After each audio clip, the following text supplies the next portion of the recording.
क्या Congress working committee यह निर्णय कर रहा है? और अगर कांग्रेस वर्किंग कमेटी कोई निर्णय करता तो आप फर्ज कीजिए दिग्विजय सिंह ने पिछले सीडब्ल्यूसी की जो बैठक हुई थी उसके ठीक पहले एक ट्वीट किया और उस ट्वीट में प्रधानमंत्री मोदी को बड़े नेताओं के सामने कुर्सी के नीचे बैठे हुए दिखाया था। आडवाणी जी के नीचे वो बैठे हुए हैं और कहा कि ये देखिए कि कुर्सी के नीचे पैरों के पीछे कदमों में बैठने वाले नेता उस पार्टी में प्रधानमंत्री तक पहुंच सकता है। यहां पर कितने लोग कदमों में बैठे हुए हैं उनकी कोई औकात नहीं है। लब्बुलवाब वो था। और कांग्रेस वर्किंग कमेटी की मीटिंग शुरू होने के पहले राहुल गांधी ने कहा कि आपने अपना काम कर लिया। कर तो लिया, आप पार्टी से बाहर नहीं निकालते, लेकिन एक प्रकार से निकले हुए ही समझिए। वो कहते हैं ना, बेगानी शादी में अब्दुल्ला दीवाना। दिग्विजय सिंह बेगानी शादी में अब्दुल्ला दीवाना की ही तरह अब रह गए हैं, उनको कोई पूछ नहीं रहा है। केसी वेणुगोपाल बहुत करीब हैं, सुरजेवाला करीब हैं, पवन खेरा करीब हैं, सुप्रिया सेनेत करीब हैं। ये सब तो आजू बाजू फटकते हैं, लेकिन जो बाकी बड़े सीनियर नेता हैं अब उनकी राहुल गांधी को जरूरत नहीं है। तो क्या राहुल गांधी इन सारे मुद्दों पर निर्णय ले रहे हैं? क्या राहुल गांधी के कोई सलाहकार हैं? ऑफिशियल जो पॉलिटिकल एडवाइजर हैं, क्या वो सलाह दे रहे हैं? कौन है राहुल गांधी के सलाहकार? केसी वेणुगोपाल हैं या जयराम रमेश हैं? इंदिरा गांधी के सोनिया गांधी के जमाने में तो बहुत सारे सलाहकार थे। अहमद पटेल से लेकर के जयराम रमेश से लेकर के तमाम लोग थे, जनार्दन द्विवेदी तक थे, क्योंकि वो लोग उनके भाषण लिखा करते थे। अभी राहुल गांधी जो कुछ भी निर्णय ले रहे हैं या खड़गे साहब जो निर्णय ले रहे हैं, उस निर्णय के पीछे है कौन? क्या राहुल गांधी सुरजेवाला, पवन खेरा या जयराम रमेश या केसी वेणुगोपाल इनके इशारे पर सारा फैसला ले रहे हैं? बिल्कुल नहीं। क्या कांग्रेस वर्किंग कमेटी निर्णय ले रही है? बिल्कुल नहीं। क्या खड़गे साहब कोई निर्णय ले पा रहे हैं अपने तई? बिल्कुल नहीं। फिर निर्णय ले कौन रहा है? मित्रों, निर्णय वही ले रहा है जो अब तक पिछले 20-25 वर्षों से लेता आ रहा है, और मौन स्वीकृति है। मौन स्वीकृति है।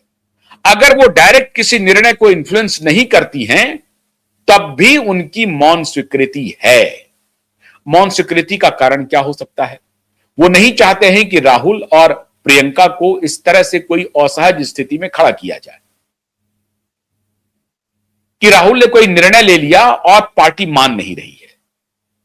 तो पार्टी अगर मान नहीं रही है तो पार्टी को मनवाने के लिए भी पीछे से चोर दरवाजे से एक ही पर्सनालिटी काम कर रही है, और उस पर्सनालिटी का अदब आज भी चल रहा है और पूरी तरह से इकबाल चल रहा है। मैं बात कर रहा हूं श्रीमती सोनिया गांधी का। सब कुछ कांग्रेस पार्टी में सोनिया गांधी के ही इशारे पर हो रहा है।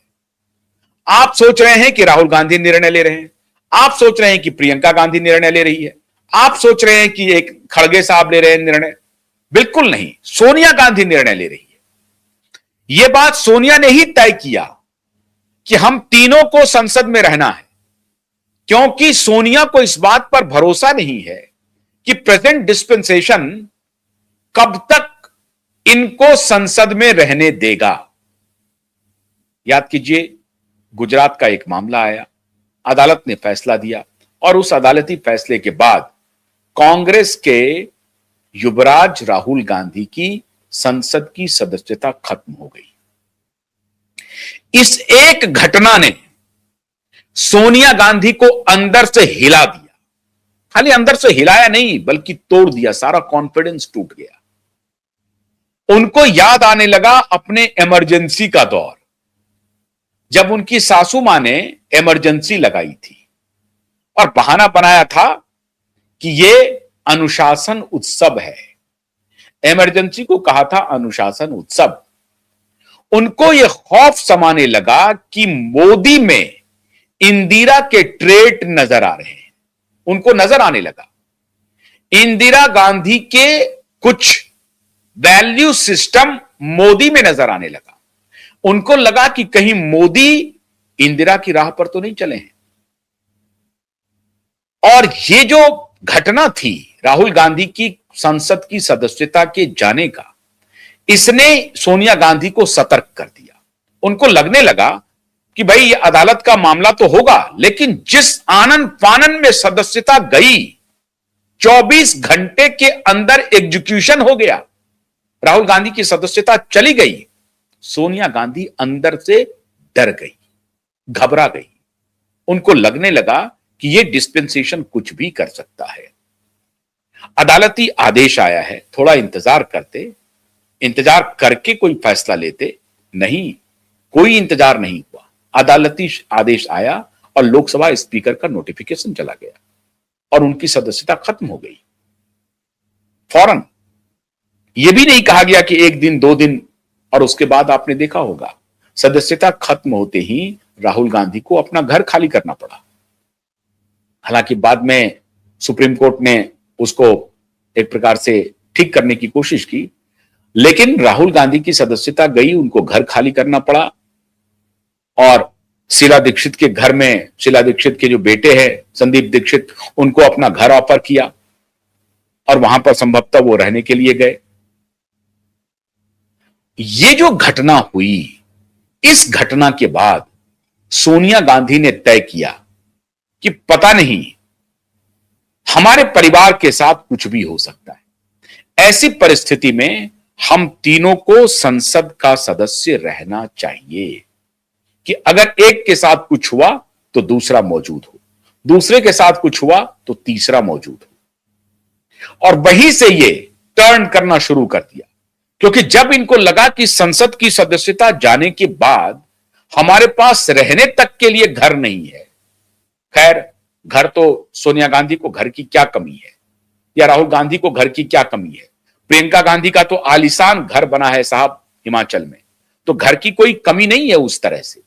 लेकिन अगर घर के भी लुटियंस जोन में घर के लाले पड़ जाएं, क्योंकि यह आदत होती नहीं है कि कोई किसी प्राइवेट घर में जाकर के रहे, भले ही वो कोठी क्यों ना हो, भले ही वो सुसज्जित कोठी क्यों ना हो, 1000 गज की कोठी हो, 2000 गज की कोठी हो, लेकिन उस कोठी में वो मजा नहीं है जो एकड़ के बंगलों में है। और एकड़ के बंगले खाली बंगले नहीं होते, वो रिहाइश के लिए नहीं होता है, वो एक इकबाल है। 10 जनपद एक इकबाल है। ठीक उसी प्रकार से अगर राहुल गांधी को कोई बड़ा सा बंगला मिला हुआ है तो उनके कार्यकर्ता के लिए, उनके नेताओं के लिए राहुल गांधी का इकबाल है, वो उनका सामर्थ्य है, उनकी शक्ति है। बंगला यहां पर सामर्थ्य और शक्ति का प्रतीक है। अगर आपको टाइप 4 वाला कोई बंगला मिल जाता है जिसमें 4 कमरे और छोटा मोटा अकोमोडेशन होता है, तो आपका इकबाल कमजोर माना जाता है। लेकिन यही अगर आपको 4 एकड़ का बंगला मिल जाए या 2 एकड़ का कोई बंगला मिल जाए, तब आपको माना जाएगा कि हां भाई आपका रसूख है।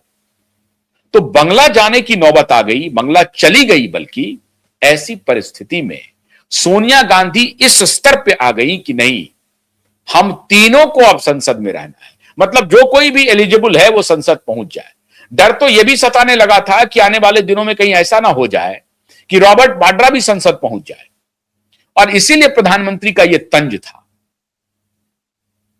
आज भी जो फैसले हो रहे हैं, अगर मणिशंकर अय्यर को निष्कासन या एक प्रकार से हाशिए पर डाला जा रहा है, तो राहुल गांधी की वजह से नहीं है, सोनिया गांधी की वजह से है। आज भी अगर सोनिया ये कह दे कि नहीं, मणिशंकर अय्यर को अकोमोडेट करो, कुछ दो, वो तुम्हारे पिताजी के मित्र हैं, अब उनके पिताजी के मित्र तो बहुत सारे हैं। तो अब यह बात जरूर है कि राहुल के पास लॉजिक है। लॉजिक इन द सेंस कि अगर राहुल गांधी कोई निर्णय लेते हैं और सोनिया उस पर वीटो करती है, तो राहुल गांधी अपना एक तर्क दे सकते हैं कि साहब देखिए, आप वीटो तो कर रही हैं, लेकिन अब ये व्यक्ति राजीव जी के अपने पिताजी के दोस्ती का हवाला दे रहे हैं, लॉयल्टी दिखा रहे हैं, लेकिन इनका तो ये काम है, इन्होंने तो ये बयान दिया है, इससे तो ये नुकसान हुआ है पार्टी का।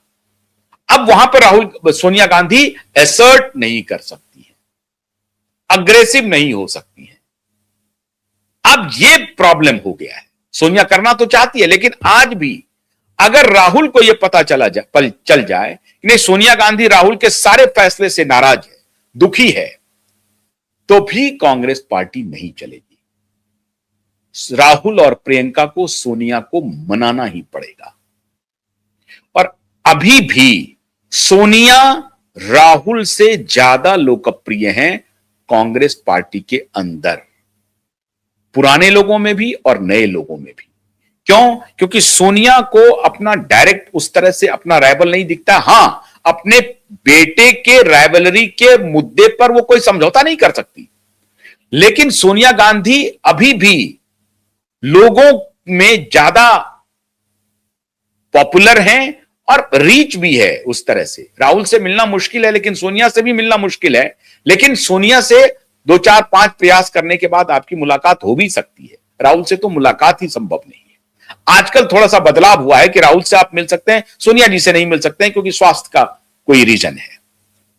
लेकिन एक बात आप मान के चलिए, फैसले आज भी अगर अच्छा या बुरा, सोनिया गांधी ही कांग्रेस के फैसले ले रहे हैं। असली पावर सेंटर, असली पार्टी की कमान सोनिया के हाथ में है, राहुल और प्रियंका के हाथ में नहीं है। सामने से दिखता जरूर है कि राहुल बहुत एग्रेसिव हैं, राहुल सारा कुछ कर रहे हैं, लेकिन हर फैसले में सोनिया की ही हां है, वरना सब कुछ ना है। इसीलिए कांग्रेस पार्टी आज भी खड़गे नहीं, CWC नहीं, प्रियंका नहीं, राहुल नहीं, सोनिया के ही इशारे पर चल रही है। बहुत बहुत शुक्रिया। नमस्कार।